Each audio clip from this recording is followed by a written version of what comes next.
district-wide. And so these, like, we're now in year really 5, because we kind of had an underground year where we were just kind of doing guerrilla warfare, UDL, and then, but on paper, 4 years of implementation rollout within our district. So we did 2 years of pilots, and then now we're in our 2nd year of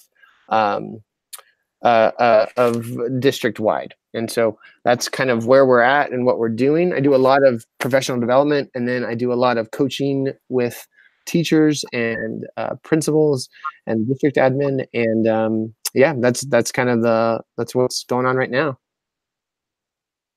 Awesome. So what we've been doing so far today is, I'm sure you're familiar with the CAST UDL principles. You probably can't see them there. Yeah, we started diving into the CAST UDL principles. We've looked at what it might be to UDL a lesson. But do you have any tips for our people in here as they start looking critically at lessons, that they have something upcoming with a group of students, and some ideas on an easy entry point into some of those principles? Yeah, so we do a lot with the model that CAST, the Center for Applied Special Technology, the folks that thought up UDL, we do a lot of the same model that they follow, where it's a backwards design. You start with your goal, and you clearly kind of lay out what that learning target is that you want kids to get to. And then from there, you'll go to your assessments, what those non-negotiables are that you would show, like, that a kid is understanding the goal. And then from there, you want to talk about, well, where are the barriers going to be? So now that I know where my goal is, what my, like, non-negotiables of what I have to see within the learning of that goal, now, like, where am I going to lose kids? What kind of places and spaces might there be barriers? And then from there, you can think about, well, what are the ways I can remove those barriers? Are those barriers related to engagement? Are those barriers related to understanding or representation? Or are those barriers related to action expression? So kids showing what they know. And, you know, depending on where the barriers are located, that then gives me an idea of where to go within the guidelines and how to design to remove barriers so kids can understand. All right. Yeah, was everybody able to hear me? I can also do the chat box too. If No, we're going, you know, and I know, I'm sorry we spent a lot of time trying to get you on here. I kind of want to open it up to people. If you have any specific UDL questions for Zach, I mean, I'm happy to keep asking and answering, but if there's something that is burning in your mind or something that you're wrestling with, we have the expert here for those questions. If not, I'll keep running. I'm good either way. So fire away, everybody, if you have some questions or support needs. I have a question. It's me, Lisa. What's one tip for teachers who are looking at district adopted curriculum that they're trying to, you know, really add more UDL ideas into to step up the design of that curriculum? Do you have any tips for teachers doing that? Yeah, sure. Like, we are very much a district that believes in putting the design into the hands of the teachers. And so whenever we adopt curriculum, we always say, like, listen, these are tools, but ultimately you are the designer. And so you pick and choose where to use those tools and what to let go of. And so we believe that like humans are the best ones to design instruction for other humans. And then so when I'm looking for a curriculum, I'm looking for curriculum that is like dynamic in how it represents concepts, that gives me access to both digital and print media.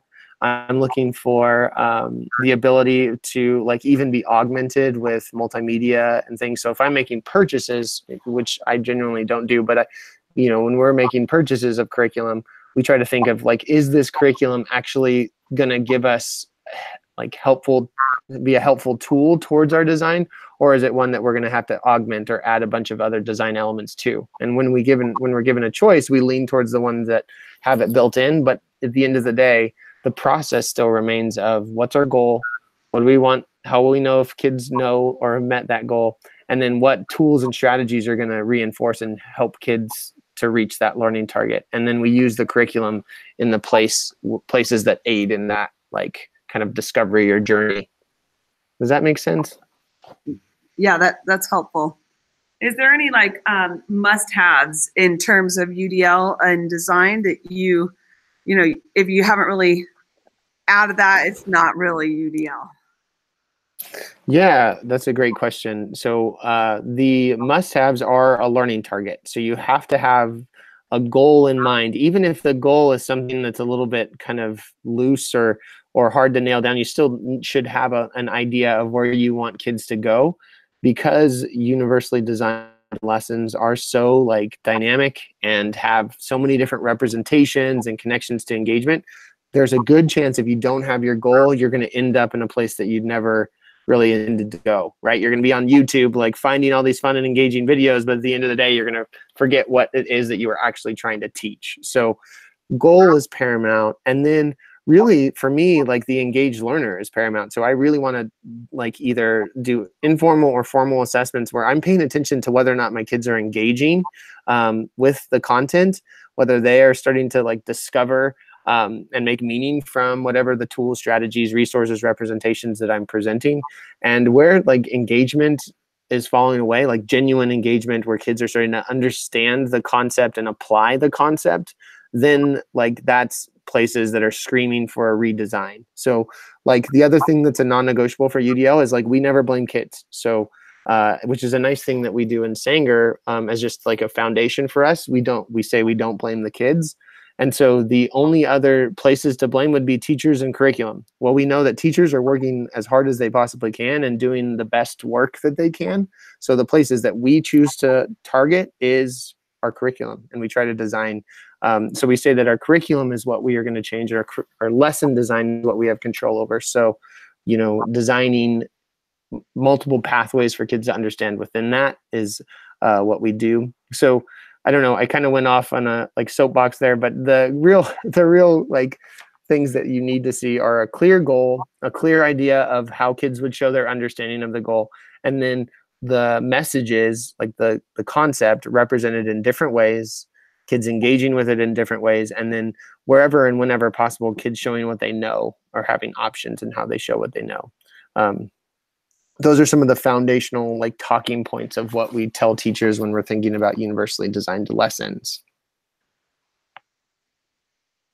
Are you finding with your teachers when you're, you know, you have kind of the out of the box curriculum programs that have been adopted, and there's clearly some work that has to be maybe done to UDLify those. Are you finding any unique pathways for people to bridge the world that they live in with their curriculum materials and with their choices on lessons?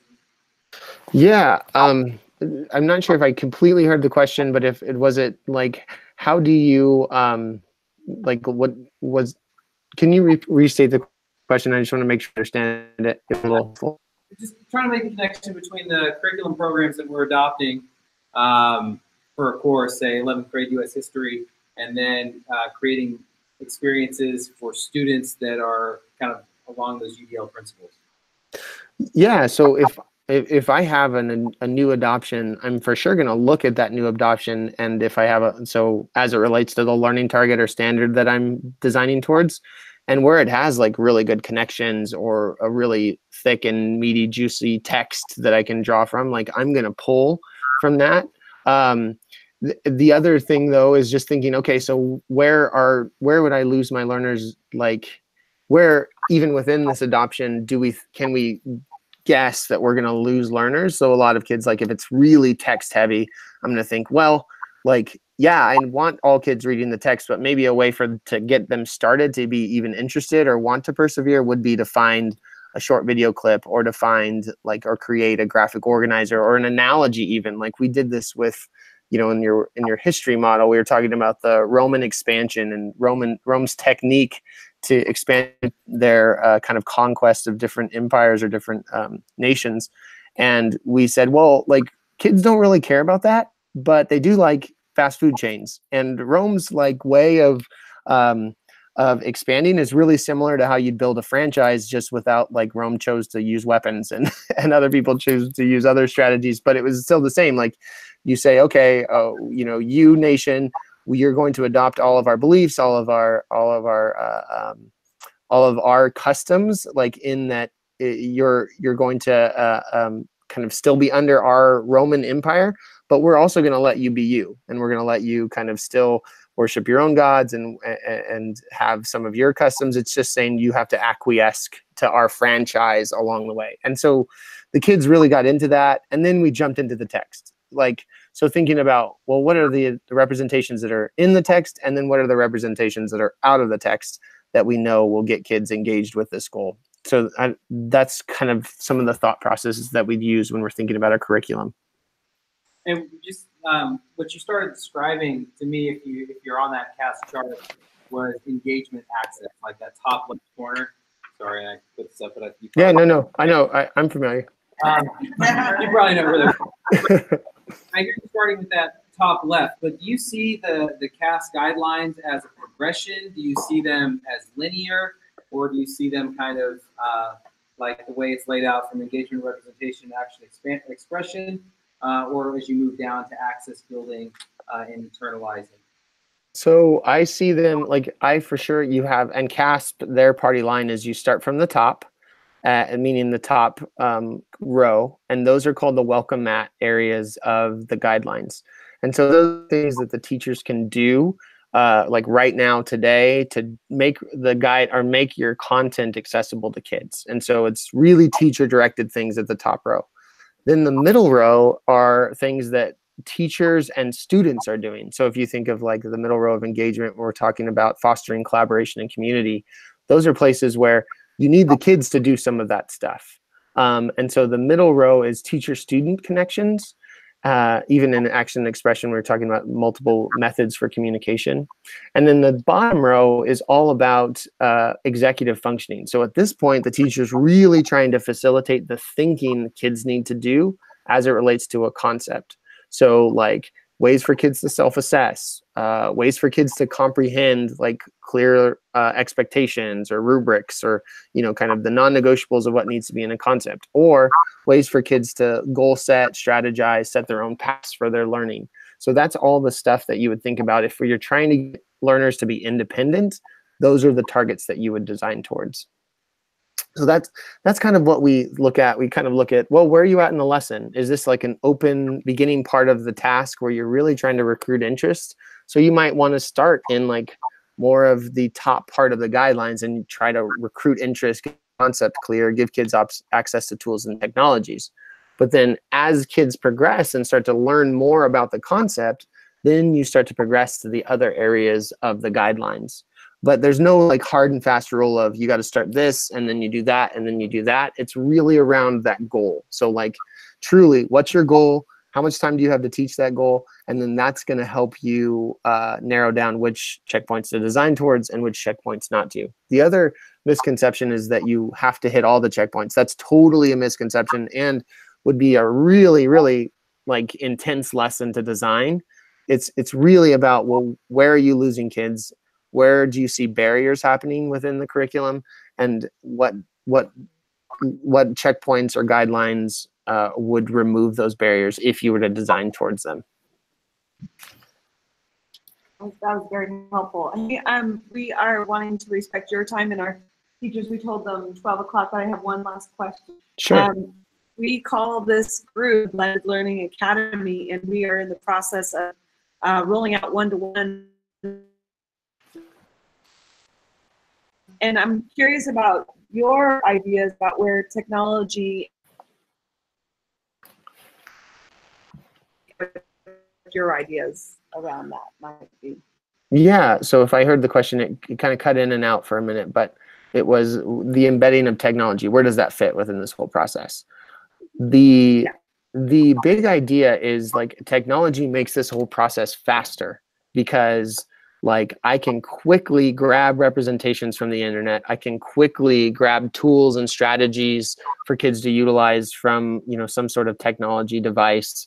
And so it makes the whole process faster. It's a super helpful tool where like I'm not only having to go to text or, you know, things that are printed. I can also go to technology and should go to technology. That said, technology isn't the savior of everything. So I try to have like an array of representations, some being tech-based and some not. And then also an array of choices, some being tech-based and some not, so that kids and people, humans, wherever they're at, they can choose like, or have a place that they feel comfortable with to do the learning. Because at the end of the day, I just want you to learn how Rome expanded across the kind of how it created the Roman Empire. Like I don't care whether or not you use an iPad to do that or not. I just want you to learn it. The one thing though is when you're teaching the technology, when you're teaching the tool, then the tool becomes the goal. So like, let's say I want to use Chatterpix as a way to help reinforce, or as a tool that I want kids to use throughout the course of the year. Then when Chatterpix is the goal, now all of our instruction is within like that tech tool, because that's been the goal. So the goal, like I said, will dictate everything. And if the goal requires technology, then, you know, technology is going to be foundational for kids to process and learn that goal. It's always about the goal. Yeah, that's good. Any last questions for Zach? Yeah, okay. I'm just really sorry about the tech problems today, everybody. I hope that some of it was still helpful. And if you need anything, you're always feel free to reach out either via Twitter, or feel free to share my email. I'd love to problem solve if you run into anything. No, we so appreciate your time and your insight on this. We are looking at lots and lots of your work. You're doing great things down in Sanger, so nice. Oh, work. Nice. It's definitely a team effort, but I appreciate the kudos. Yeah. Well, thank you for joining us today, and we will catch up with you again online. Okay. Thank All you. right.